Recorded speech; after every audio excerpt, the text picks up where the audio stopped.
Thank you, Mr. Senate President. Thank you, distinguished Majority Floor Leader. I rise to make a brief manifestation in response to the events of recent days. Ginoong Pangulo, meron po tayong kasabihan sa wikang Pilipino. Kapag nagturo ka ng daliri sa iba, may tatlong daliri na nakaturo palagi pabalik sa iyo. Sa mga nakaraang linggo, malinaw na nililihis ang galit ng taong bayan tungkol sa mga ghost at substandard flood control projects mula sa mga totoong may kasalanan patungo sa Senado at sa ilang mga miyembro nito. Tila pilit na ginagawang panakipbutas, ika nga at fall guy, at diversyon ang mga senador palayo sa Kamara at sa mga tunay na may sala. Klarong-klaro po ang script nito. Ipitin ang tatlong dating DPWH officials, pakantahin sa kanila, mema banggit lang na senador, habang pinagtatakpan ang mga congressman na tunay nakasabwat nila sa mga lugar na ginagalawan nila.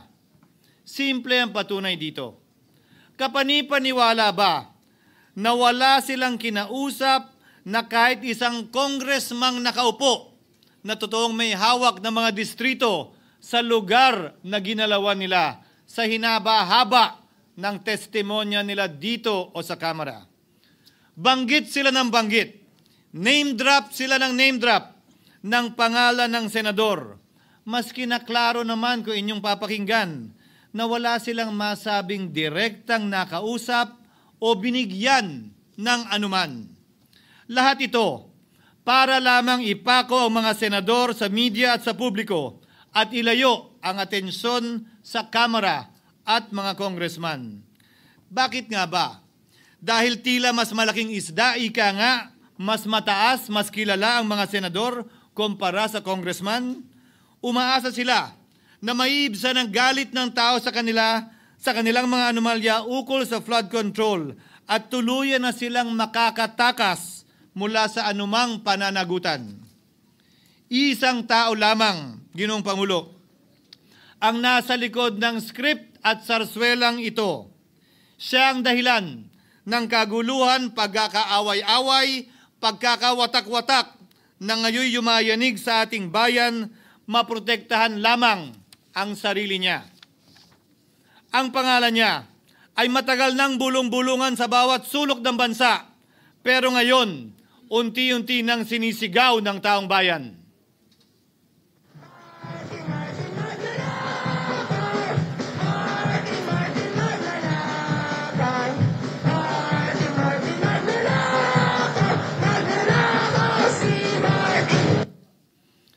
Pero Ginoong Pangulo, minamahal kong kasamahan, bakit tila sa Kamara, dito mismo sa Senado at sa ilang media ay hindi pa din nila kayang sambitin ang pangalan niya?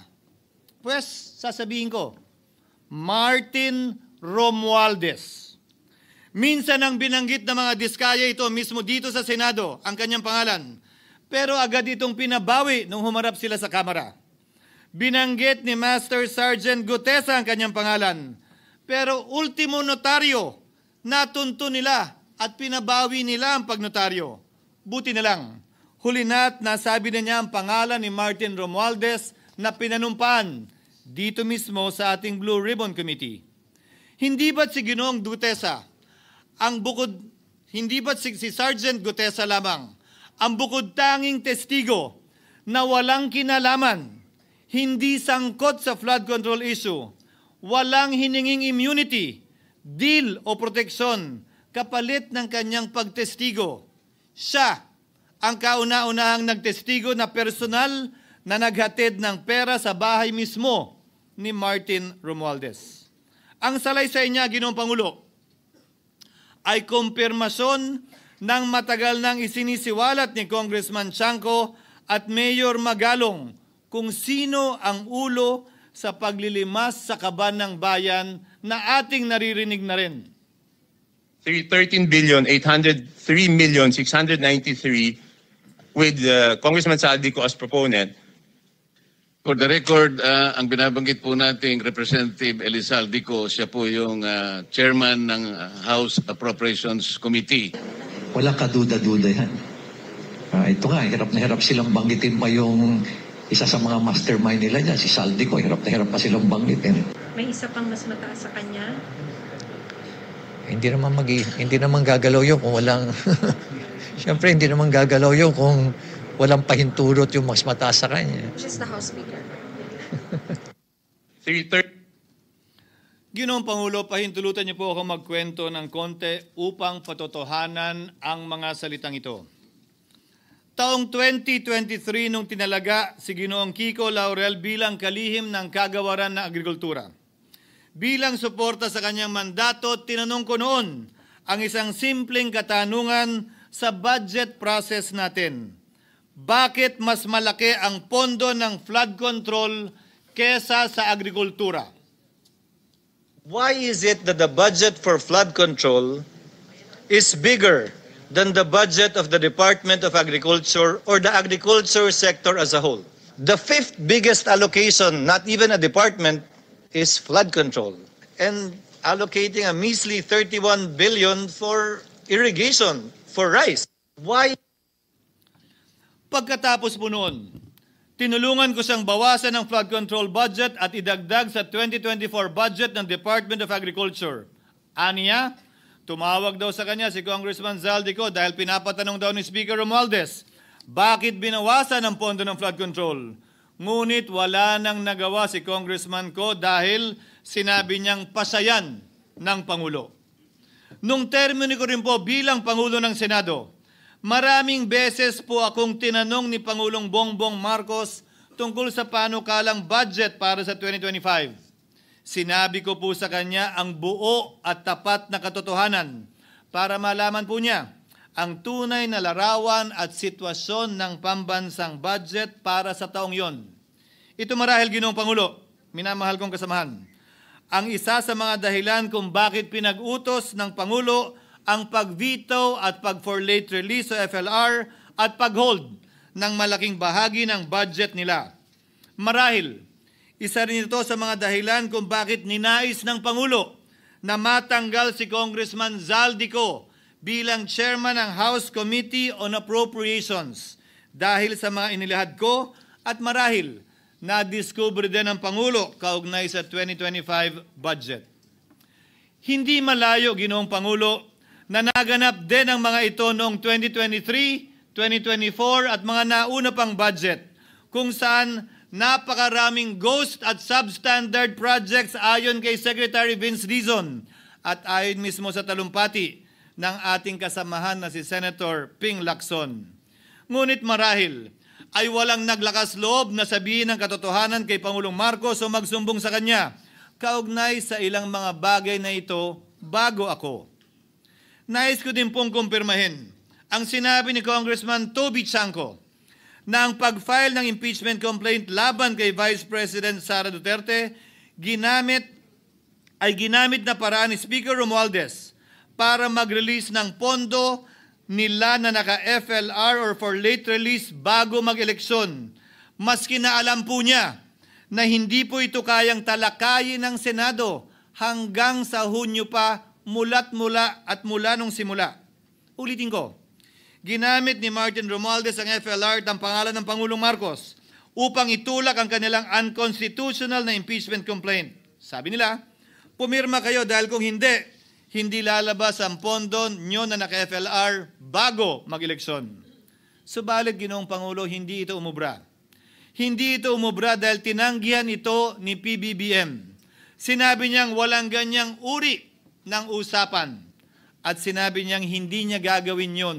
Kaya't hanggang ngayon, nananatili pa rin for late release ang mga questionableng pondo nila. And that is why, Mr. President, distinguished colleagues, at the height of the impeachment controversy and amidst the passion of some sectors to remove the Vice President at all costs, I urged prudence and level-headedness because I knew that greed and not accountability was the reason behind it. In the end, Mr. President, the Supreme Court vindicated us. The Supreme Court vindicated us by saying, among others, quote, "There is a right way to do the right thing at the right time. This is what the rule of just law means." Close quotations. Ginoong Pangulo, sinisi po sa akin ni Speaker Romualdez ang pagkakatanggal kay Congressman Zaldico. Sinisi po niya sa akin ang pag-FLR or for late release ng kanilang mga proyekto. Sinisi po niya sa akin ang pagkaka-dismiss ng impeachment complaint laban kay VP Sara na nakikita niyang makakatunggali niya sa susunod na halalan. Sinisi din niya po sa akin ang pagkakasira ng kanilang maitim na balakin sa 2025 budget na nagawa nila ng walang balakid na mga nagdaang taon. Ginoong Pangulo, naging tapat ako at ginawa ko lamang ang aking tungkulin. Kung ano ang tingin kong tama at nararapat para sa bansa at sa sambayanan. Subalit, sa kabila po nito, nagsimula na ang lahat ng bira, paninira at kaso laban sa akin at sa Senado. At ang nasa likod ng lahat ng ito, walang iba kung hindi si Martin Romualdez. Ika nga ni Mayor Magalong na ngayon lamang nakita ko sinisiraan na rin ngayon. Bakit ko ba nilabanan at binisto sila Speaker Romualdez mula noon hanggang ngayon kung kasabwat at kasapakat lang din nila ako? Hindi ko po gagawin yun. Sa hig ng tennis court, ang nasabing gusali sinimulang pinatayo noong ika-6 ng Oktubre taong 2022 at ang kontraktor, ang St. Gerard Construction na pagmamayari ng mga diskaya na nasangkot ngayon sa mga maanumalyang flood control projects. Dahil dito, kwenasyon ng ilan ang pagiging special advisor ni Mayor Benjamin Magalong sa ICI. Lalabanan ko ba yung ang lalakas na yan, sila Speaker? Lalabanan ko ba yung mga mayayaman na yan? Kung ako'y bulok, I fought for what is right. Ano nga ba ang ginawa nila sa akin? Una, hinalungkat ang isyu ng campaign contribution na tinanggap ko mula sa isang individual na may-ari ng kumpanyang nakakuha ng kontrata sa gobyerno. Inipit niya ang budget ng COMELEC sa Kamara dahil dito at binusisi ang di umano kaso kong ito.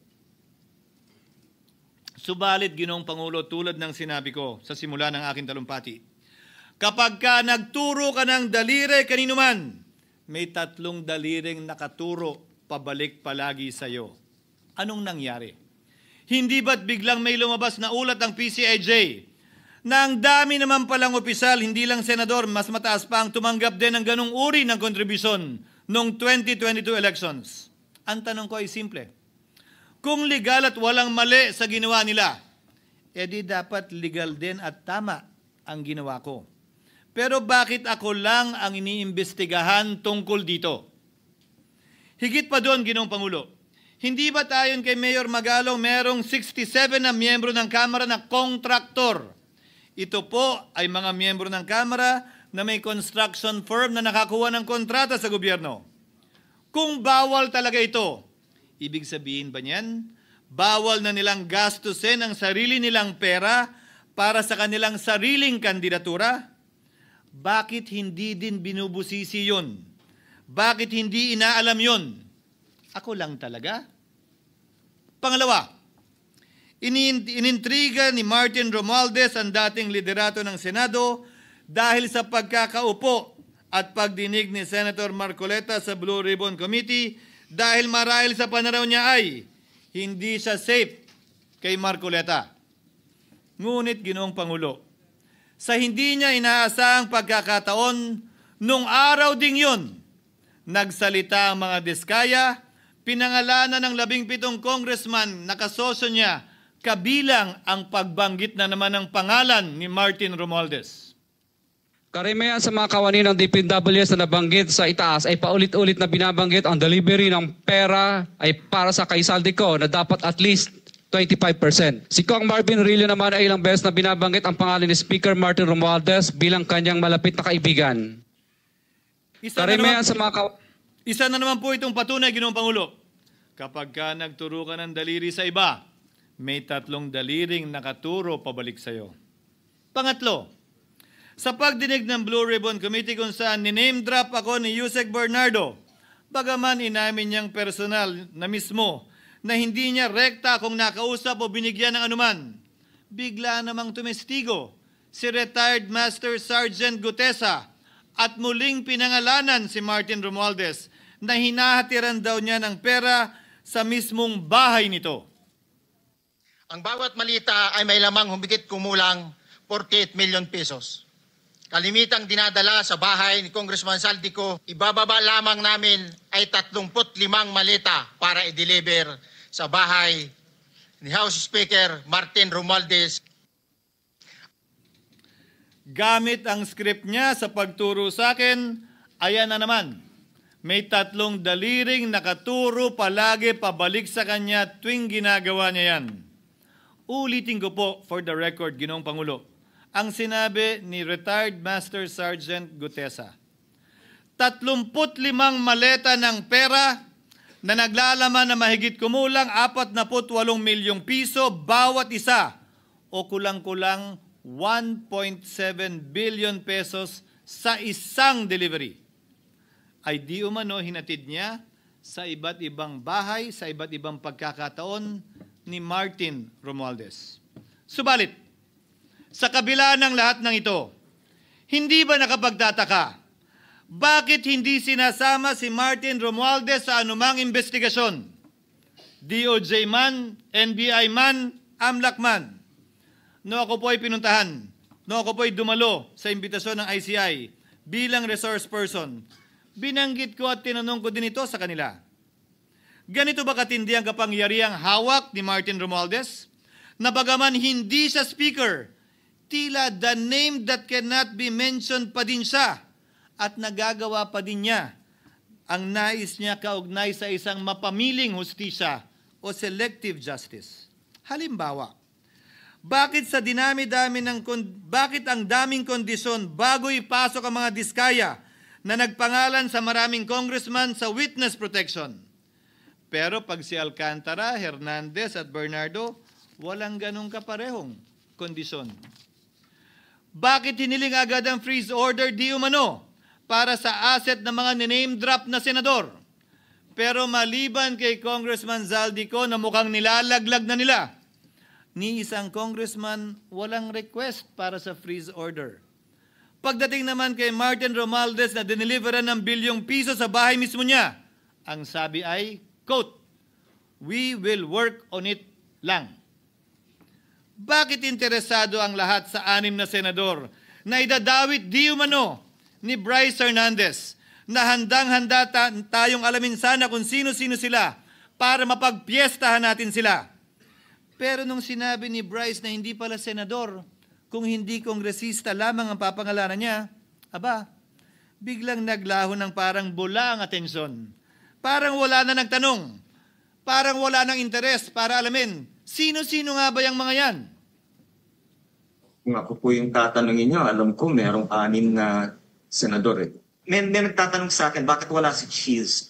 And my answer to that is, I'm almost sure, though probably hindi ma-mention si Cheese, simply because walang insertion doon. Si Sa Bulacan. Escudero, wala doon. Hindi po senador yung laman nung computer ko. So fake news yun, ha? May 6 na senador na nunumbrahan mo daw. Mga congressman yung nasa computer mo. Yes, yung nasa computer ko po, congressman po. Okay, thank you.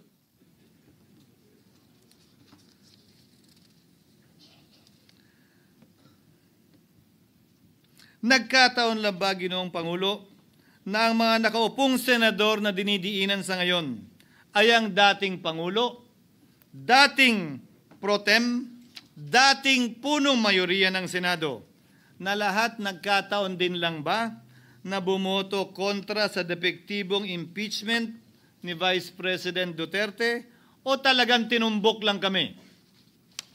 In other words, Mr. President, are we truly for transparency and accountability, or are we merely offering a politically convenient sacrificial lamb in an attempt to appease the rage of the people? What is painful, Mr. President, is that along the way, reputations have been disparaged and tarnished. Innocent persons have been implicated, and the Senate is slowly but surely being destroyed. Nagkataon lang po ba na ang lahat ng ito o ito'y sumusunod sa isang script, direksyon at basbas ni Martin Romualdez? Sa kanyang script na naglalayong ilihis ang galit ng bayan mula sa kanya at sa mga kasabwat niya at ituro ito sa Senado at mga senador. Ginoong Pangulo, ang script at sarswelang ito ay di uubra dahil napakalayo po nito sa katotohanan. Napakasama sa panlasa at tinitiyak ko sa inyo, hindi po ito matatanggap at lulunukin ng sambayanang Pilipino. I've been in public service for 27 years. I've never been accused nor charged with corruption. This is the sterling record which they are trying to tear down, and I tell you, they will not succeed.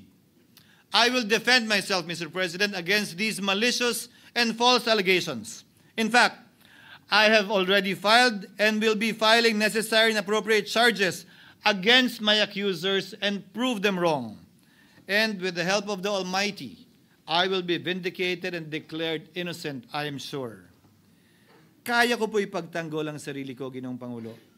Ngunit, Ginoong Pangulo, sino po ang nagtatanggol sa ating institusyon?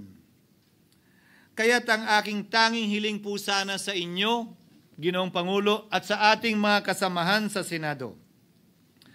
Labanan po ninyo at huwag niyong pahintulutang ang mapamiling hustisya na lantarang nangyayari sa harap natin ngayon. For what is happening now is selective justice and mob justice. Members of the Senate have been thrown off a cliff before the court of public opinion in an attempt to mollify the people's rage, thereby covering up the real perpetrators and giving them a chance to get away. Mr. President, I will not allow justice to be weaponized against the innocent to protect the guilty, because this corrodes the legitimacy of the law before our people's eyes. Wala pong naniniwala, bagkus lahat nagtatanong, bakit walang congressman nakasama sa investigasyon? But what about the other congressmen in Bulacan? Why haven't they been questioned? Called out, yeah. You think that they do not know what's going on? Ginoong Pangulo, mga minamahal kong kasamahan, huwag po tayong sumunod sa script ni Martin Romualdez. Labanan po natin ang script na ito. Pasagutin at imbestigahan lahat ng niname drop at nabanggit, congressman man, senador man at iba pang opisyal, at dapat kasama dito si Martin Romualdez. Ginoong Pangulo, hindi ba natin nakikita na pili tayong pinag-aaway-away?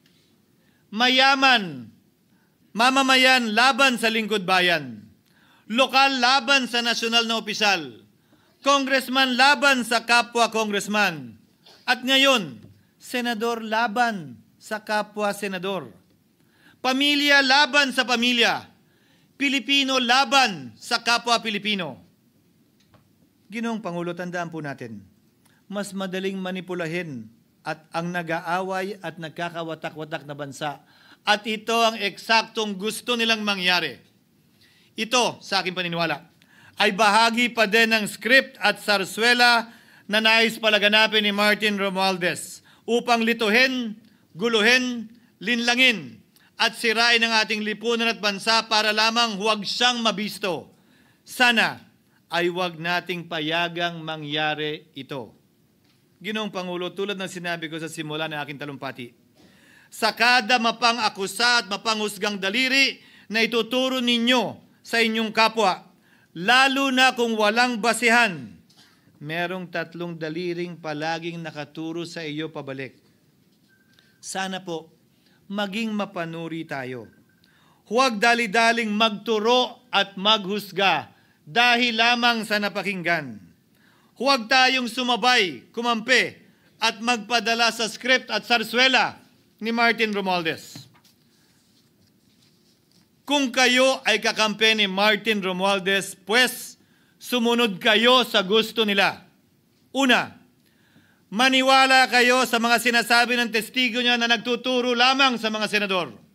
Pangalawa, ibuhos niyo ang galit niyo sa Senado at ng mga senador at palayo kay Martin at sa mga congressman.